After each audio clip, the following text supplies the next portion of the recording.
Hello students. अब जो हम टॉपिक डिस्कस करने जा रहे हैं वो काफ़ी इम्पोर्टेंट है। और जैसे कि इलेक्ट्रिक डाइपोल हम पहले भी डिस्कस कर चुके हैं, और इलेक्ट्रिक डाइपोल की वजह से इलेक्ट्रिक फील्ड और इलेक्ट्रिक पोटेंशियल भी हमने डिस्कस किया है। अब हम जो टॉपिक ले रहे हैं वो हमारा इलेक्ट्रिक पोटेंशियल है due to the dipole at general point. किसी जनरल पॉइंट पर हम इलेक्ट्रिक पोटेंशियल निकालेंगे ड्यू टू डाइपोल। ठीक है, तो सबसे पहले हम एक डाइपोल कंसीडर कर लेते हैं। ठीक है, एक डाइपोल है।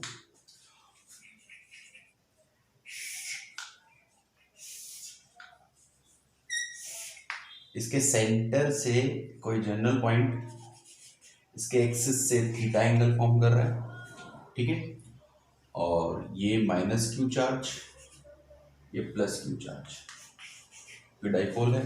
ठीक है, ये पूरा डिस्टेंस 2a, ये हाफ डिस्टेंस a, यानी कि जो डिस्टेंस है ये a। अब इस डिस्टेंस को पहले कंपोनेंट में ब्रेक कर लें। ये a साइन थीटा, ये a cos थीटा। ठीक है, तो ये हॉरिजॉन्टल कंपोनेंट हो गया, ये आपका वर्टिकल कंपोनेंट हो गया। क्लियर?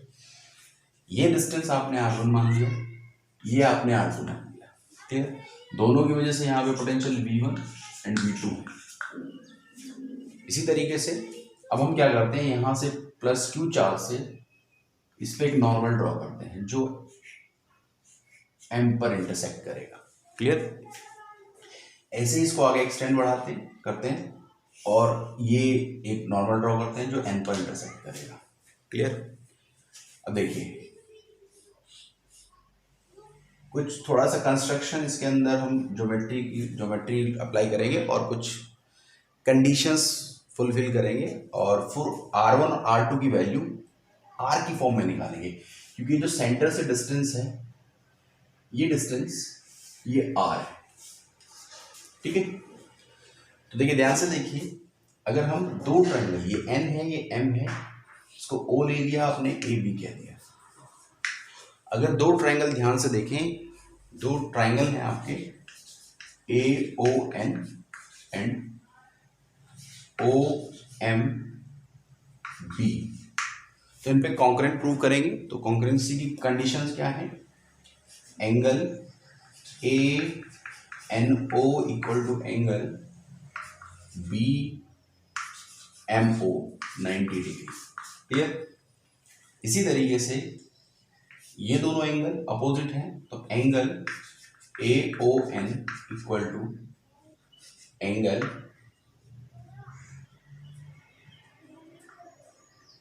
बी बी ओ, यहां पर कोई पॉइंट पी मान लिया, B O P, angle A O N. ठीक है, बी ओ पी के इक्वल है, वर्टिकली अपोजिट।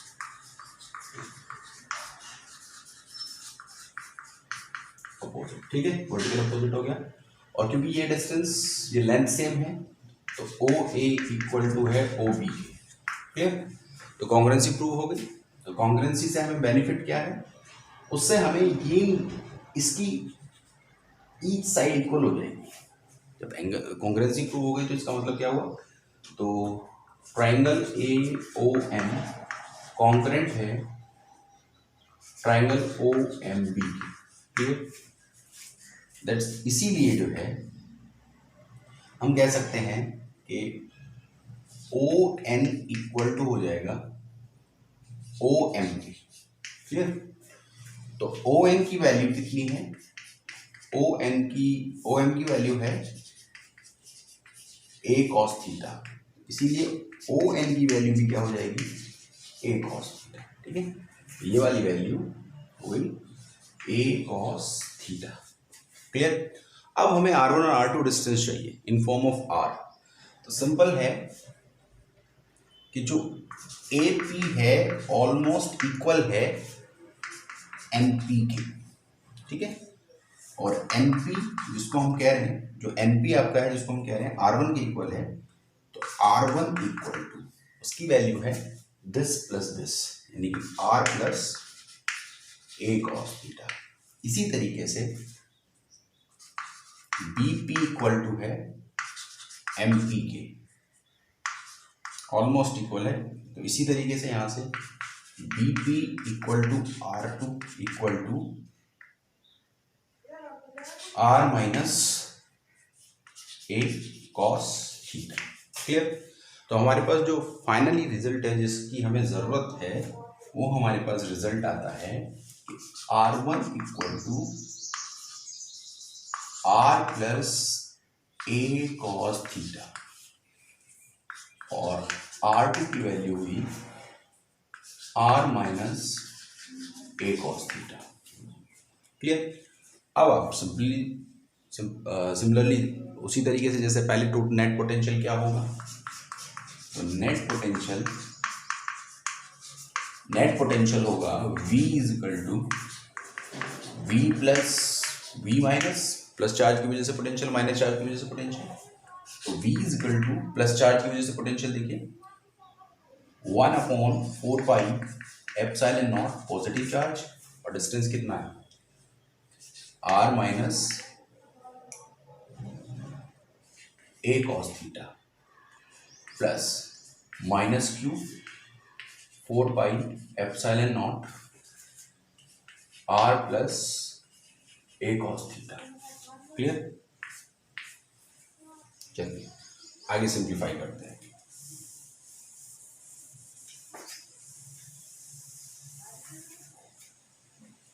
यहां पर वैल्यू क्या आएगी, V equal to Q upon 4 pi epsilon naught, तो 1/r minus a cos theta minus 1/r plus a cos theta. Clear? चलिए अब देखिए, ये ध्यान रखिए माइनस क्यू, जो माइनस क्यू है माइनस क्यू की वजह से जो पोटेंशियल है उसकी वैल्यू R1 के रेस्पेक्टिव देखो, ठीक है, R plus a cos theta. इसे प्लस क्यू के लिए ये वाला डिस्टेंस आपने लिया। क्लियर? अब आगे सिंप्लीफाई करोगे Q upon 4 pi epsilon naught, LCM लिया हमने R square minus a square cos square. Clear? ऊपर बचेगा R plus a cos theta minus R plus a cos theta, minus minus plus हो गया, ये कैंसिल आउट। ठीक है, तो नेक्स्ट आगे सिंप्लीफाई करेंगे।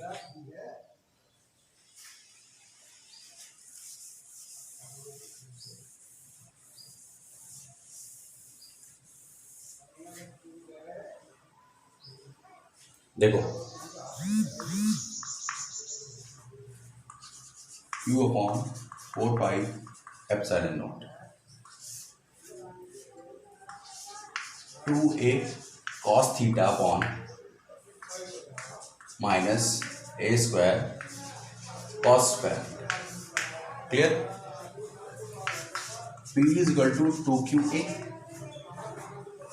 तो V is equal to P cos theta upon 4 pi epsilon naught R square minus a square cos square. Clear? चलिए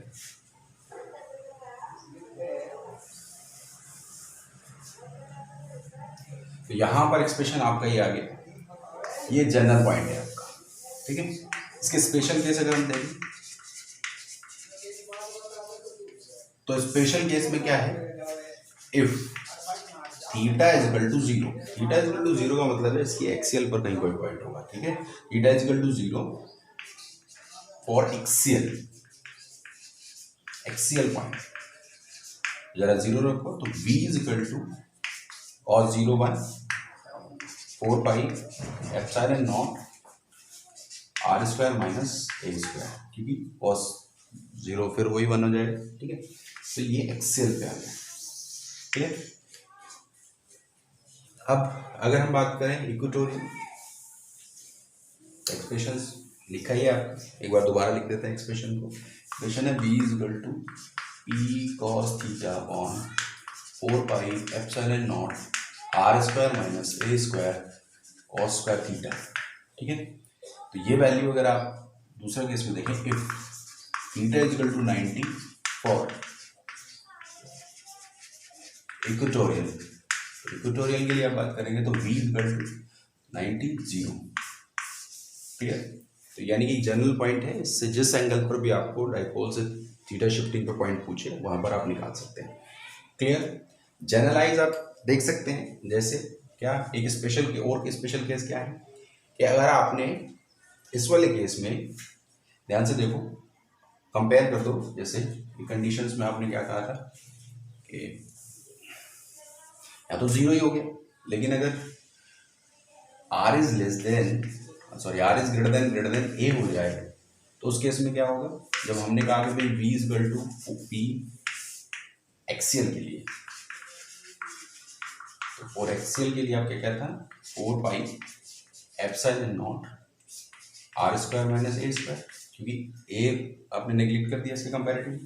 कंडीशन है v is equal to p upon 4 pi epsilon naught r square. ठीक है? तो यानी कि ये clear करता है कि ये जो फॉर्मूला है ये वेरीफाई होता है क्योंकि ये दोनों कंडीशन को सेटिस्फाई कर रहा है। क्लियर? तो इस तरीके से हम इस डायरेक्ट एक्सप्रेशन से भी एक्सियल और इक्वेटोरियल के ड्राइव कर सकते हैं। पहले हम ये पॉइंट निकाल लें, जनरल पॉइंट पे निकाल लें, और फिर अगर हमें एक्सियल पूछा है तो एक्सियल के लिए आप क्या रख दें, एक्सियल के थीटा 0 रख दें, और इक्वेटोरियल पूछा है तो उसके लिए थीटा 90 रख दें। क्लियर? तो यहाँ पर आपका ये डाइपोल खत्म होता है। अब आगे जो हम नेक्स्ट वीडियो में लेके आएंगे टॉपिक, वो इक्विपोटेंशियल सरफेस लेके आएंगे, डिफरेंट सरफेस स्केच करेंगे और उनकी प्रॉपर्टी को समझेंगे। ठीक है? Thank you students.